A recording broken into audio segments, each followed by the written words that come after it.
Welcome everybody as you're joining for our webinar tonight. We've got enzyme and nutrient absorption with Leyla Moudden. Just as usual, this is coming to you from ThinkTree, which, as we like to say, is more than a professional association. So we offer membership, insurance, training, quality assurance and CPD, and we're particularly interested in supporting people as they grow their careers, as they move in new directions. So to get the best out of this webinar, there is a Q&A box or the chat box. If you've got the questions, just pop them in the Q&A or the chat as we go along, and Leyla is going to answer them for you at the end.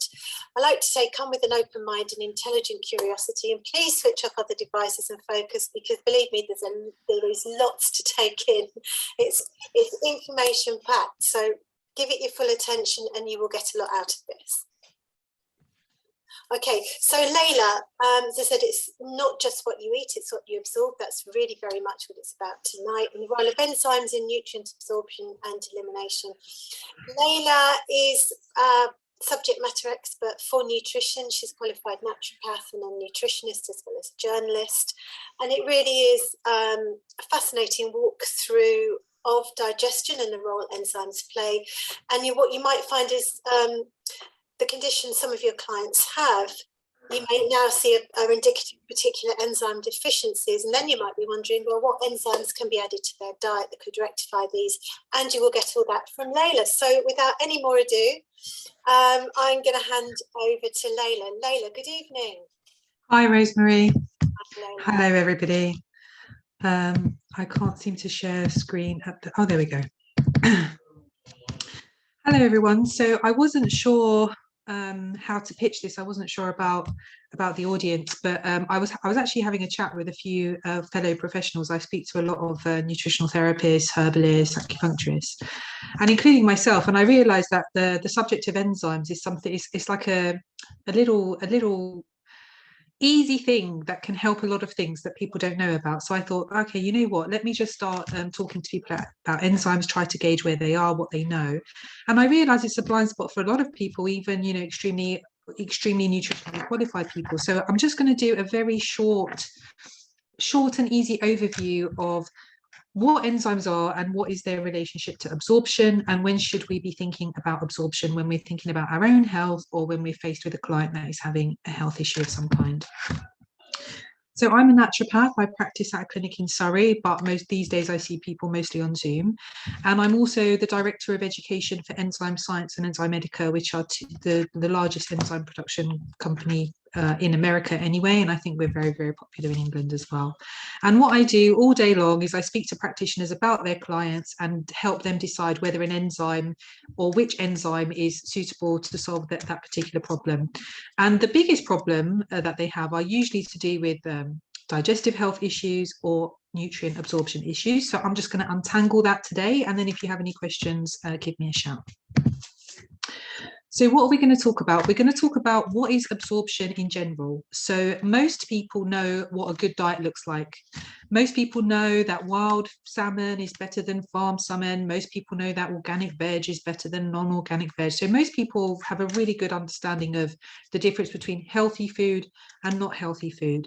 Now, the problem arises when somebody is doing all of the right things and they're still finding themselves fatigued, or they're still getting kind of bowel issues. Maybe they've got an upset tummy after they eat, maybe they're constipated, so they're doing all of the right things. And a lot of my clients are like this. They come to me and say, look, Leyla, you know, I feel like I'm doing everything right, what's going wrong?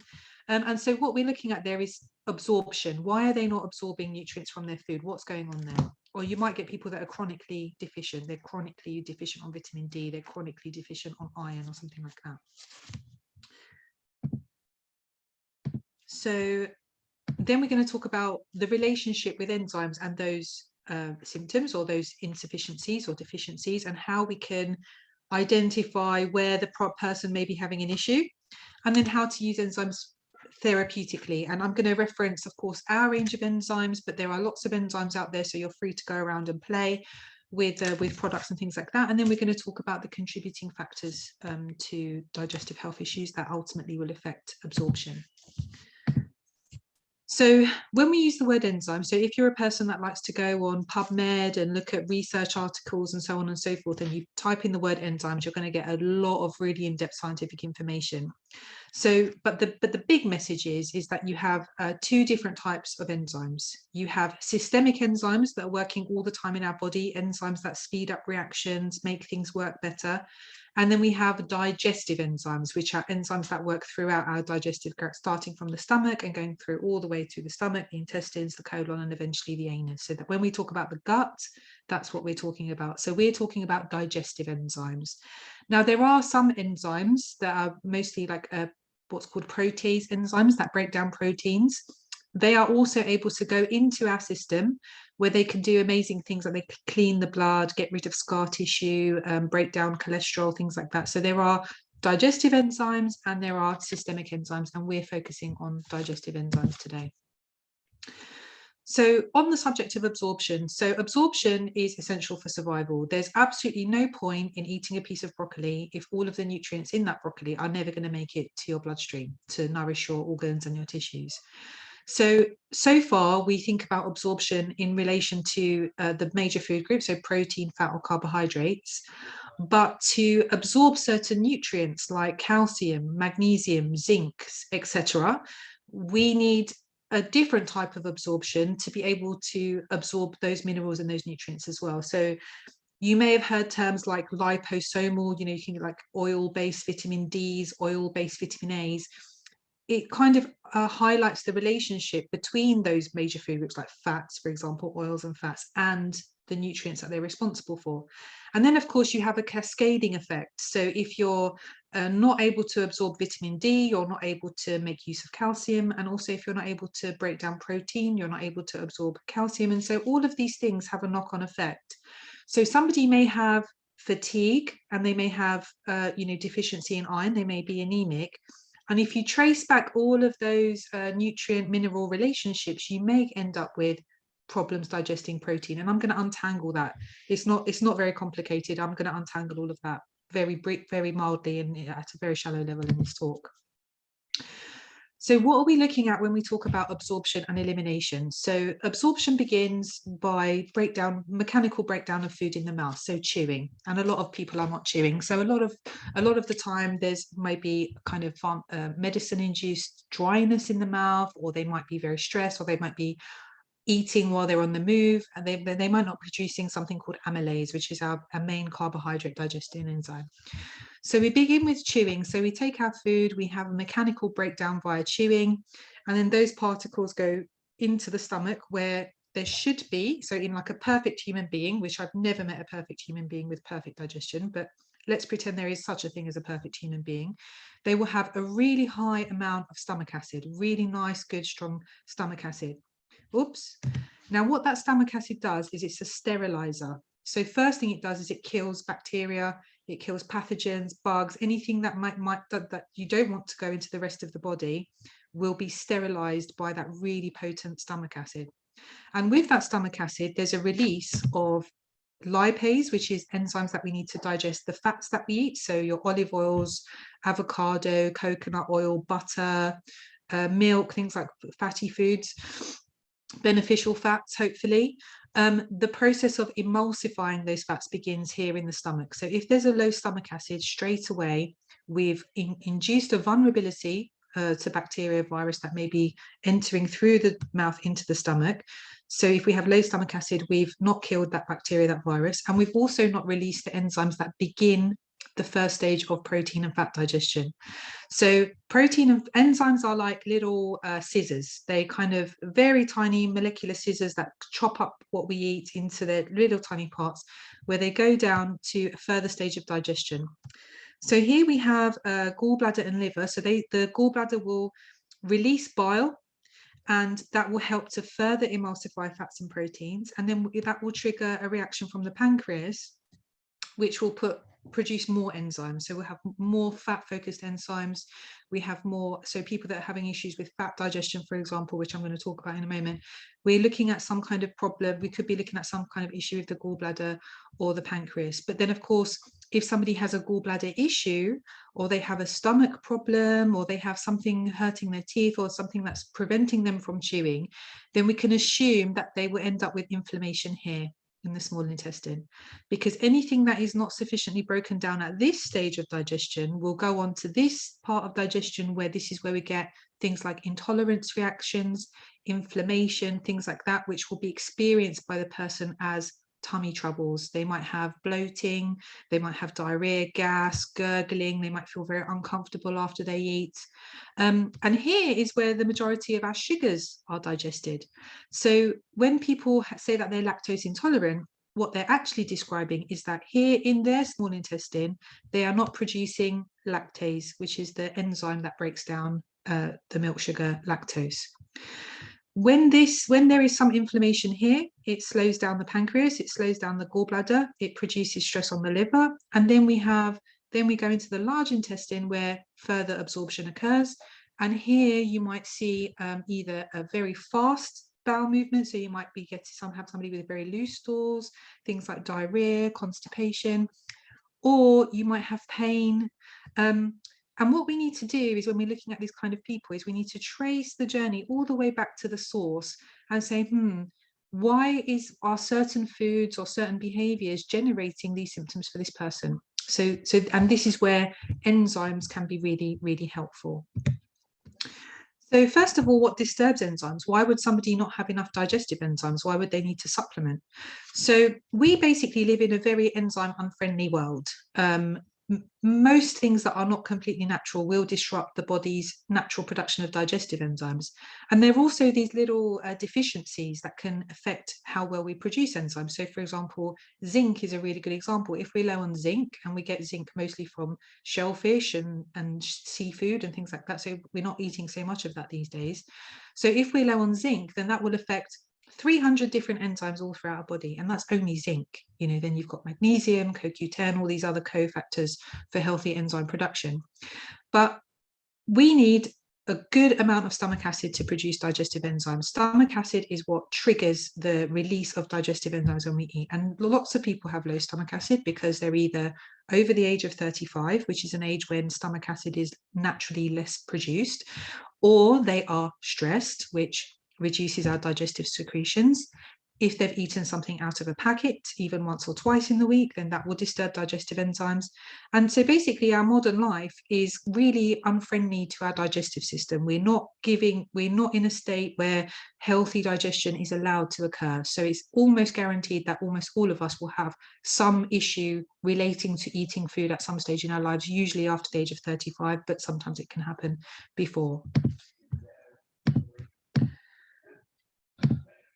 So, sorry, just had a quick peek at the chat box. So what are the signs then? What are the signs that we might need supplementing with digestive enzymes? So the first sign is digestive disturbance. Gurgling, gas, irregular bowel movements, nausea, heartburn, sensitivity to food. Like it may be that once upon a time you could eat apples and now you can't eat apples. This is very common. Or once upon a time you could handle a large meal, now you can only handle a small meal. Bowel movements, IBS, constipation, diarrhea, any kind of swelling, anything that triggers a bloating, swelling, gas in the stomach is a sign that there is a reduction in digestive enzymes, and often replacing that digestive enzyme with an enzyme blend can really reduce the problem. If not reduce, get rid of it completely. Sign number 2 is hormonal dysregulation. So we need to break down our foods in order to give our bodies the materials it needs to create what it needs to create. So our heart is a muscle, muscles need protein. So to reinforce the heart, we need good protein digestion. Hormones are created from fats. So if we are having hormonal problems or hormonal dysregulation, it may be that we are not digesting fats. And the same goes for carbohydrates. So one of the signs of poor fat metabolism or lipid metabolism is PMS style symptoms, menopausal symptoms like hot flushes, things to do with fats, and sugar cravings. Because if we're not getting fat, if we're not absorbing fat from our diet, our body will trigger sugar cravings so that our body can make the fat that it's not getting from what you eat. And so this is where enzymes really come in, because a lot of people eat good fats. They have coconut fats, they have real butter, they have olive oils, beautiful flaxseed oils, loads of beautiful things, and they're still having sugar cravings. So what's going on there? It could be that they're not digesting their fats properly. And then we have issues to do with fertility. So anything that's affecting the female hormonal system can usually be traced back to a protein or fat issue. It's not the only issue, of course, but helping them with fat and protein digestion really does have a very positive impact by giving the body the materials it needs to make the structures that it needs to make. Food intolerances. So food intolerances are different to allergies. Food intolerance means that if I eat this food, I have a digestive issue, but I don't need to go to the hospital. I don't need an EpiPen, and I don't need antihistamines. What I do know is that when I eat wheat or fruit or bread or fish, I get this intolerance reaction. They're usually acquired, so most intolerances seem to come in after the age of about 20. And most of the time it's because we don't naturally produce the enzyme required to break down that particular food.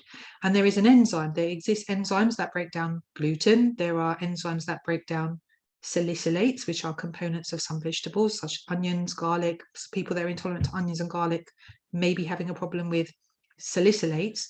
But ultimately, if you're having an intolerance reaction, it's probably because there is some component of the food that you're eating that you don't have an enzyme for. And when you replace the missing enzyme, the intolerance reaction goes away, because enzymes are little scissors. So if gluten is the problem, the enzyme for gluten will come and cut gluten in half, and it's not gluten anymore. And that's basically a very crude explanation of how enzymes work with intolerances. Nutrient deficiency. So our body is really good at correcting nutrient deficiencies. We have homeostatic mechanisms that will take what the body needs if you're not eating it and absorbing it. So it takes a very long time for a deficiency to show up. So somebody might not know that they have osteoporosis because the body, basically the body's low on calcium, so it will break down bone matter to release the calcium, break down bone matter to release the calcium. And then one day the person falls over, breaks some part of their body, and then realizes that they've got osteoporosis. And this is how it is with nutrient deficiencies. So it takes a while. It takes quite a period of deficiency for it to show up on a blood test, or to give out a symptom like anemia in the case of iron deficiency. But there are other deficiencies that are subtle and not commonly tested for on NHS blood tests. And so you can either test privately, or you can correct your absorption, and then hopefully that will balance out any deficiencies that you have, provided you have a good diet. So certain deficiencies are linked to certain food categories. So iron, B12 is often linked to protein. Protein problems show up as kind of problems with structures of your body. So your hair is a structure that your body creates from protein. Keratin is a protein that your body makes. Nails, you may have fluid retention because the body uses protein to maintain the structure of the cells.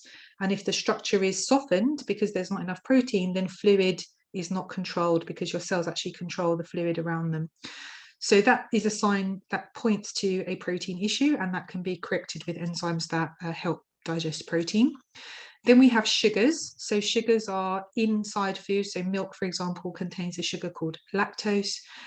So problems with sugars tend to be bowel issues. So it tends to be you eat the food and very soon after there's like a gurgling and a rumbling, and often there is loose bowels because the undigested sugar molecule is acting as a sponge for water, draws water into the bowel, and then you get that diarrhea. That's when you get diarrhea. And then if there's an issue with fats, then you may have a problem with your fat-soluble vitamins. So there may be vitamin D deficiency or A deficiency. There will be floating stools. So when you go to the bathroom, your stools will float, they won't sink. There might be a greasy film on the water after you have a bowel movement, or they might be light colour. And that's showing that the bile mechanism is not working. There's low on bile. And so when you know that these nutrients are connected to this food group, and the person is having a relatively good diet, then helping them to absorb by supporting that system, their digestive system, with the right enzyme, you can really reduce those deficiencies and make their diet much more effective for them. And then the fifth sign is that they have intestinal growths. So why would a person have candida or bacteria in a part of their body where it shouldn't be? So in the case of candida, this is usually follows a round of antibiotics. So of course, killing your gut bacteria with antibiotics is sometimes necessary, but it also creates the ideal conditions for candida to grow. So what a lot of people don't know is that they, go on candida cleanses, or they might be taking caprylic acid, Paldarco, kind of like your classic candida treatments. But if you look at candida under a microscope, it will be a structure like this.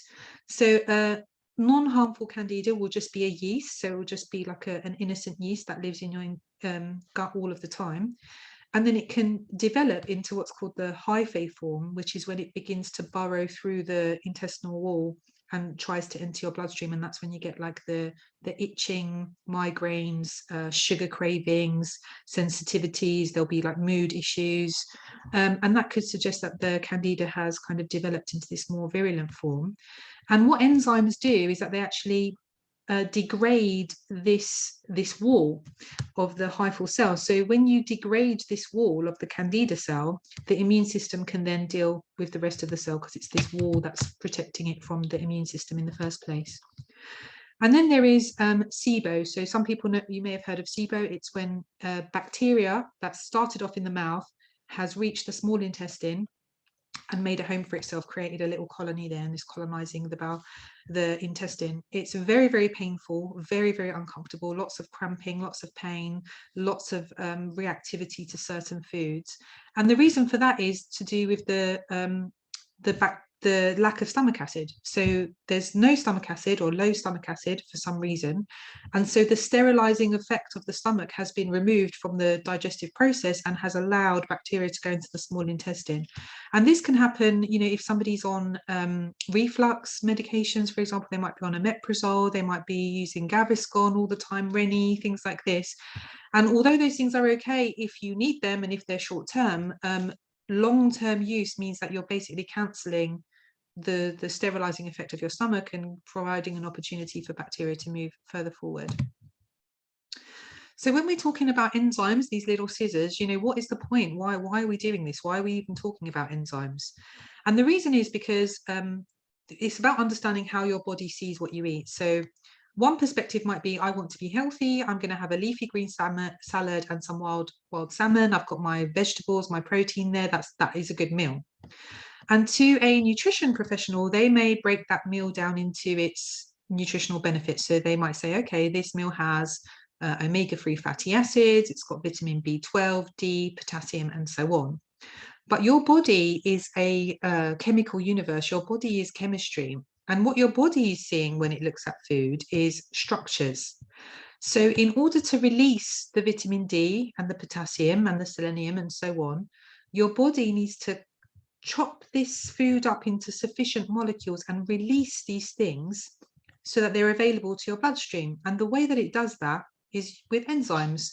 So as this meal goes through your digestive tract, your digestive system is actually cutting off dividing it into these little parts. And if there's a problem with your digestion and it can't cut off fats, vitamin D, or proteins, vitamin B12, then you will not get the benefit of what you're eating, and instead you'll get some kind of intestinal issues. Now, when we're talking about digestive enzymes, we know that some foods are very rich in digestive enzymes, and you may have heard them recommended here and there. So kiwi is a source of enzymes, papaya is a source of enzymes, pineapple. The reason they put a ring of pineapple on a piece of ham is because the pineapple begins to digest the ham via the enzymes. It begins the breakdown process. And that's just one protease. That's one. For pineapple is one protein digestive enzyme, but proteins are split into amino acids. So when we think of protein, what we're seeing is a structure. So the protein structure is lots of amino acids. So protein is broken down into amino acids, and different enzymes will break down different parts of those structures. So it could be that pineapple, if we think of this as a piece of lamb, for example, so this could be a protein, and it's got amino acid C, amino acid BB, for example. This is a complete example. Pineapple may break down only the C's, and something else, and another enzyme might break down only the B's. But what we want is to break all of the structures down to release all of the amino acids into our body, ideally. That would be perfect digestion. So why is this important? Well, when we look at the systemic bodily activities of these amino acids, they have major benefits for our body.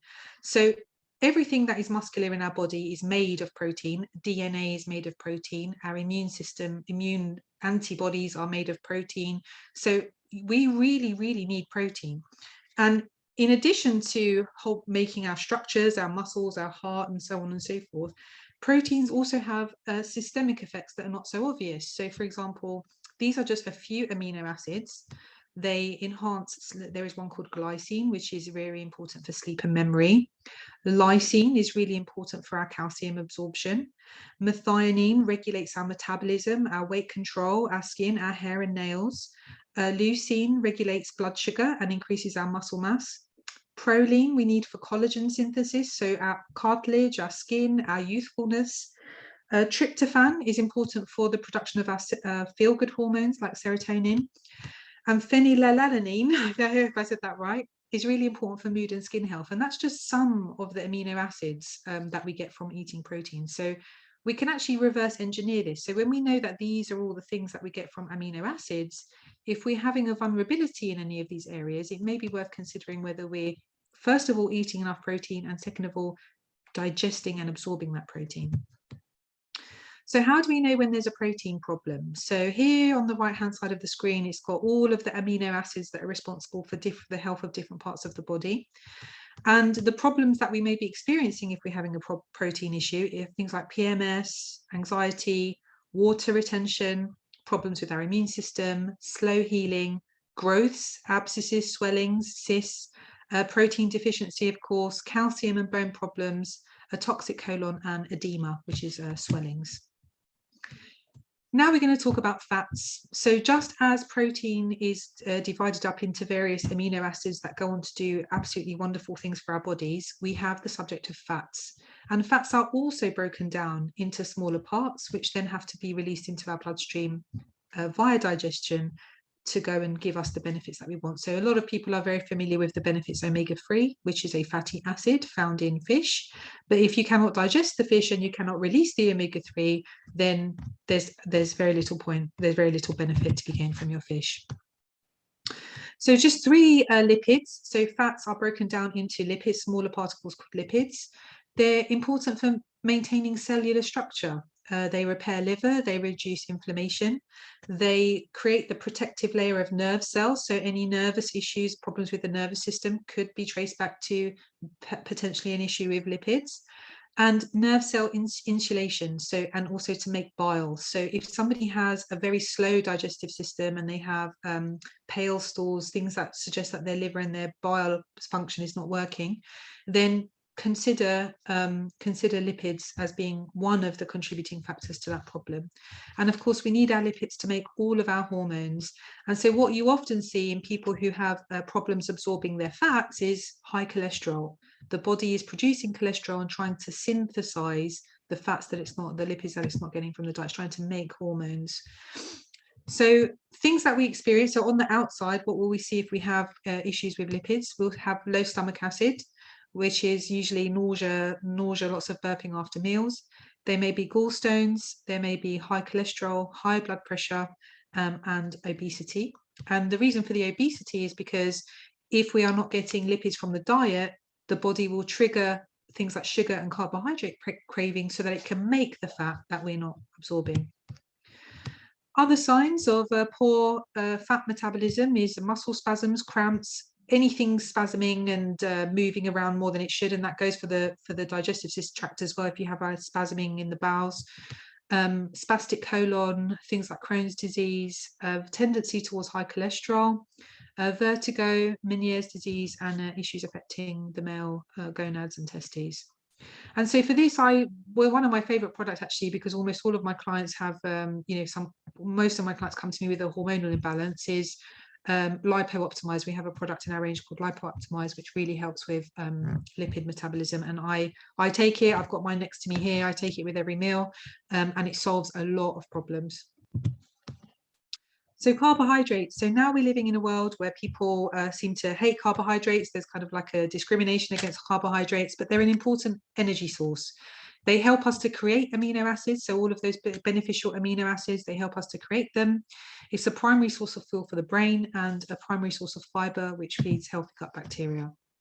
And what do we expect to see with issues with carbohydrates? Well, the main component of a lot of carbohydrates is starch, and an inability to digest starch can show up as atopic symptoms. So you've got your asthma, eczema, any respiratory issues, hyperactivity in the chest, inflammation and abscesses, and issues with histamine. So that's issues with the fermented foods, red wine, things like that. And so we have a product for that, which is called Complete Digestion, and it will help resolve issues with fats, proteins, and also carbohydrates. So the product has a few other magical ingredients that are very helpful. So just there's a lot of enzymes that people don't even know exist. So amylase helps with the breakdown of carbohydrates, protease for our proteins. We have some cofactors in there. So anybody that is on a medication will probably be low on CoQ10 and magnesium, and that will definitely be impacting their digestive enzymes. So replacing those will be important. Glucoamylase for carbohydrates. There's an enzyme called DPP4 that breaks down gluten specifically and milk protein. Lipases for fats. Alpha galactosidase, that's an enzyme for FODMAP foods, so fermented foods. People with IBS are usually on one of these diets. More for plants, fibers, milk sugars, beta glucans, that's a major component of a lot of beneficial foods that people are reactive to. And the sugars, so sugars that are found in foods. We've also got some good healthy gut bacteria that reduces gas, bloating, pain. And then we have constituents of plants. So people who are reacting to a vegetable or a fruit will benefit from xylanase, from these kinds of enzymes. So to conclude, we need enzymes. We need loads of enzymes. We need enzymes for absolutely everything. And we most of all need enzymes to transfer the food that we eat into the beneficial parts. We need, it's not the food, it's the zinc, the magnesium, the omega-3. We need those things, and we can't get those things without good amount of digestive enzymes. When we don't get those things via digestion, we get symptoms. We get bowel symptoms, fatigue, lack of energy, tiredness, hair falling out, nails going wrong. And so a lot of the time people supplement, and supplementing is a great thing to do. Do take your vitamin C, do take your zinc, and so on. And while we're supplementing, we forget that, hold on a minute, if I'm doing everything I can to stay healthy and I still need to supplement, could it be because I'm not digesting some aspect of my food, and can I correct that with an enzyme? Big message is, over time with age, just as at some stage everybody will need bifocals at some stage in their life, after we pass the age of 35, our digestive energy naturally declines. And so after 35, that's usually when people start to notice a bad relationship with their food. And that's probably because their digestive systems aren't as powerful as they would have been when they were, say, 18 years old or something like that. And so after 35, a good habit is to take a digestive enzyme with every meal. I do, everyone in my family does, all of my clients do. And that's really my big message to you, everybody today, because so few people know about enzymes. So that's the end of my presentation. I think I have one more slide. If you have any questions, you can contact me. You can open a practitioner account. We have lots and lots of information in there. And if you ever have a question, we're always happy to answer. We have a clinical support team, and we're happy to speak to you on the phone about you or your client and point you in the right direction. So that's me done. Are there any questions? Hi Leyla, thanks so much for that. I did say to everyone, this is fascinating and there's a lot in it. I think you have got a question there. Do you want me to read it, or do you want to? Yeah, I've got it here. So, oh, thank you, Stephanie. Oh no, that's okay. She's gone. Kim. I have been experiencing, do you mind if I read this out loud, Kim? I've been experiencing pain on the lower right side. Shall I read this out loud? Is that okay? Is it okay to read it out loud? Kim, can I read this out loud? Yeah. She I said, can. yeah. Yes, okay. I have been experiencing pain on lower right-hand side since February 2018 when passing stools. This ties in with approximately the start of menopause. I saw a consultant a year ago as my Q-fit test came back abnormal, who said I have constipated related IBS and I was prescribed fibrogel. He also recommended trying a low FODMAP diet, classic. I was tested for celiac disease, but test came back normal. My grand sister and aunt all have B12 deficiency and have injections. I keep being told I'm not B12 deficient, but I'm not convinced. I suffer from fluid retention and feel bloated at times. Can you advise if I have a protein issue and the best foods to eat, please? I eat a well-balanced diet and my GP says I should be getting all the nutrients I need and I do not require supplements. I take vitamin D and primrose A. This is absolutely the perfect question, because I see this all the time. So it sounds like you're doing all of the right things and you're managing your symptoms, but you not got the digestive capacity to get the nutrients from your food. And now that problem that would have started in your stomach, maybe with mild heartburn, mild discomfort after eating, or a feeling that the food is just in your tummy going nowhere, or it would have started with bloating. You know, we all brush off bloating, don't we? Like we're all just acclimatized to bloating. And actually, you probably have very low stomach acid and have done for a while. And you would really benefit from a digestive enzyme that addresses both fat and protein. So Kim, if you can email Rosemary, I'm happy to give you a call and talk it through, because there's a bit of information I need to ask you. But I would start you off on a product called Enzyme Medica Digest Gold, which is not in my presentation, but I would recommend a product called Enzyme Medica Digest Gold. And if it is the right product for you, you will start to feel benefit and freedom from all of that within about 3 days. I'm not even joking. Within about 3 days, you'll start to feel a benefit from that. And if you would like to speak to me about it, I'm happy to talk to you about that in more detail. But that is a classic. That is the perfect question.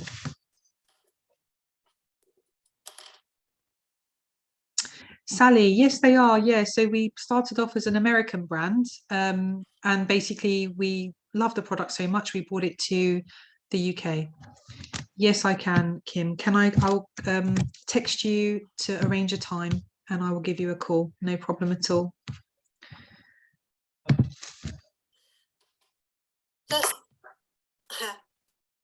No worries, Rebecca. Thank you for the feedback. What does everyone do? What does everyone do for a living? What kind of practitioners are we speaking to today? While they're popping that in the chat box. Okay, great. Yeah. Leyla, it's interesting. What is it exactly about processed food that affects enzyme production so much? So first of all, processed food is alien food. So you have to think of the body as something that's evolved naturally over millions of years, right? And for millions of years, it's never encountered salt and vinegar crisps, right? For millions of years, okay? So number one is we're eating foods that our digestive systems have never seen before. Our digestive system has never seen before. The second thing is food has preservatives in them, and those preservatives are disruptive to our enzymes. Also, when we have processed food, we deplete certain nutrients that are needed for healthy enzyme production. So if you deplete zinc, for example, if you deplete CoQ10, you start to mess with enzymes. Also, once upon a time, we didn't eat 3 meals a day. We ate at sunrise, we ate very differently, and the working week and our dietary schedules were implemented to help industrialization, so workers could have set breaks and so on and so forth. So we're not in tune anymore, and all of that affects our digestive system, as well as stress and other things like that. Oh wow, mastectomy issues, brilliant, wonderful, really, really nice crowd.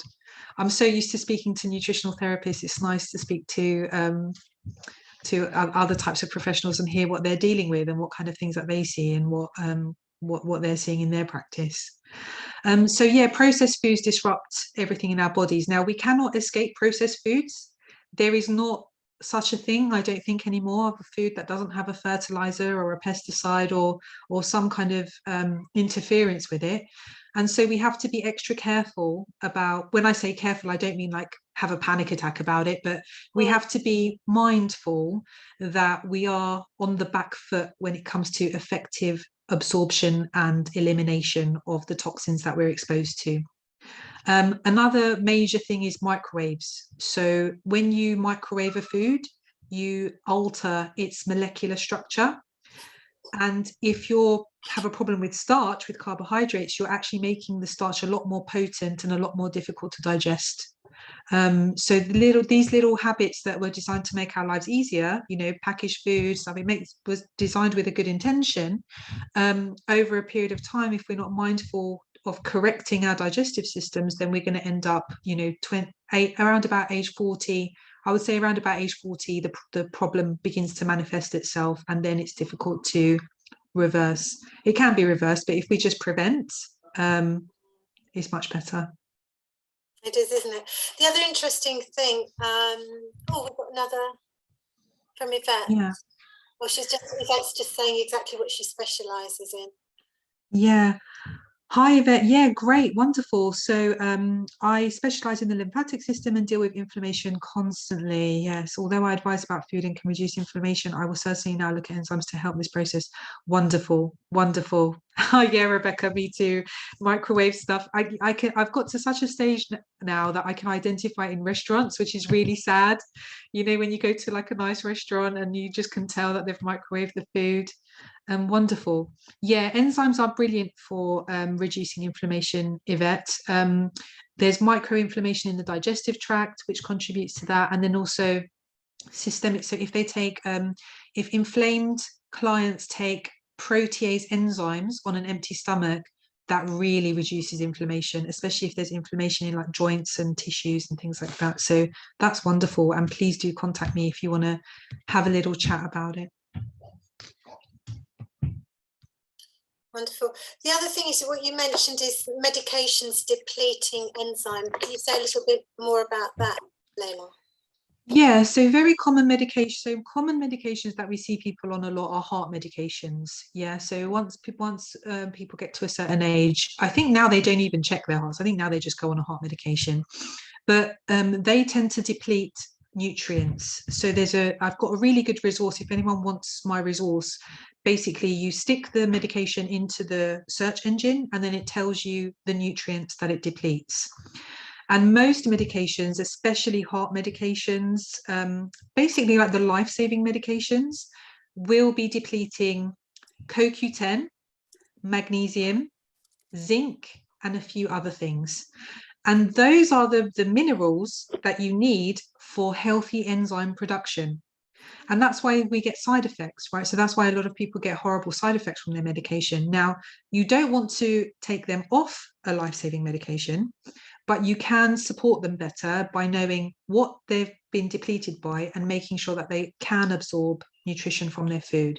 So step one is to see what's being depleted and adjust maybe a supplement regime or a well-chosen multivitamin, and then to make sure that without a shadow of a doubt, they are digesting and assimilating from their food. And that's the recipe basically to get them to feeling a bit better.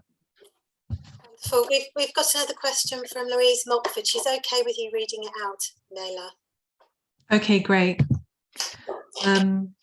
I have recently diagnosed Barrett's esophagus and all that goes along with it. I've been told the only way to control the acid is to take omeprazole, but I believe I can control it through the correct diet and obviously enzyme support. Am I mad or would you agree? I really don't want to use omeprazole.